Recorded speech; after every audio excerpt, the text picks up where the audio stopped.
ऐसा क्या हो जाता है नाकों के साथ जो जैसे आपने बताया कि बहुत सारी समस्याएं होती है, एक नाक बंद हो जाता है, बार बार सर्दी जुकाम ऐसे समस्या होती है, तो ऐसा क्या हो जाता है जो एलर्जिक राइनाइटिस की समस्या लोगों को परेशान करती है?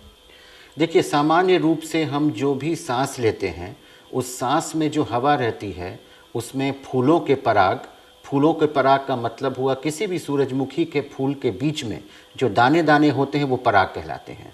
तो उन हवाओं में फूलों के पराग, विभिन्न प्रकार के धूल कण, डस्ट जिसे कहते हैं, और फंगस, फफूंदी, ये सारे मिश्रित रूप से उड़ते रहते हैं। ये नाक के ज़रिए हमारे शरीर में प्रवेश करते हैं। एक स्वस्थ सामान्य व्यक्ति को कोई परेशानी होती नहीं है, किंतु जब इनके संपर्क में आने से असामान्य रूप से शरीर में प्रतिक्रिया होनी शुरू हो जाती है, तब उसे एलर्जिक राइनाइटिस कहते हैं। और इसी के होने के बाद नाक से शुरू हुई सर्दी अंततः आगे चल के कभी कभी दमे का भी रूप ले लेती है, जिसे ब्रोंकियल आस्थमा कहते हैं।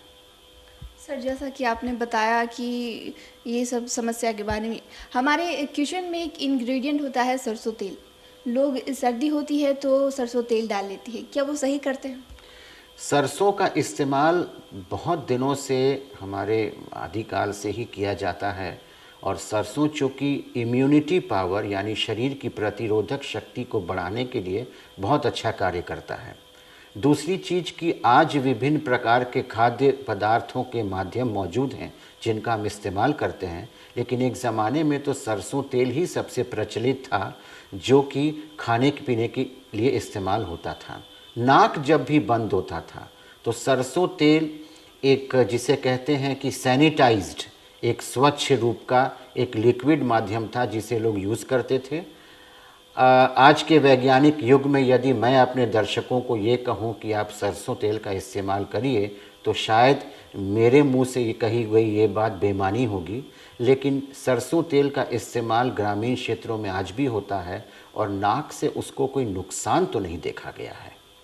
नाक में बंद अगर हो जाए तो नेज़ल ड्रॉप्स या डालने के लिए नेज़ल स्प्रेज उपलब्ध हैं, जिनका बेहतर इस्तेमाल ज़्यादा अच्छा है।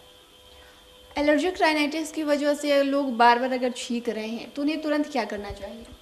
एलर्जिक राइनाइटिस होने के बाद यदि आपको बार बार छींकें आ रही हैं, नाक बंद हो रही है, नाक से पानी आ रहा है, तो सबसे पहले एंटी एलर्जिक दवाओं का इस्तेमाल करके देखिए, जैसे कि सेट्रिजिन, लीवोसेट्रिजिन इत्यादि।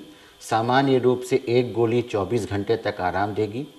दवाओं का सेवन करते समय यदि आप ठीक हैं, बहुत अच्छा बात है। इसका मतलब एंटी एलर्जिक दवाओं का असर आप पर हो रहा है, यानी ये अपने आप में एक तथ्य स्थापित करता है कि आपको एलर्जी है। 10 दिनों के सेवन के बाद भी दवाई अगर बंद हो गई और पुनः ये प्रॉब्लम शुरू हो जाती है, इसका मतलब आप निश्चित रूप से एलर्जिक राइनाइटिस के शिकार हैं। कुछ ब्लड टेस्ट्स अवेलेबल हैं, खून जांच, जिनसे ये पता चल जाता है कि आपको एलर्जी है कि नहीं, जैसे टोटल IgE। इसे करा करके आप अपने चिकित्सक से संपर्क कर सकते हैं।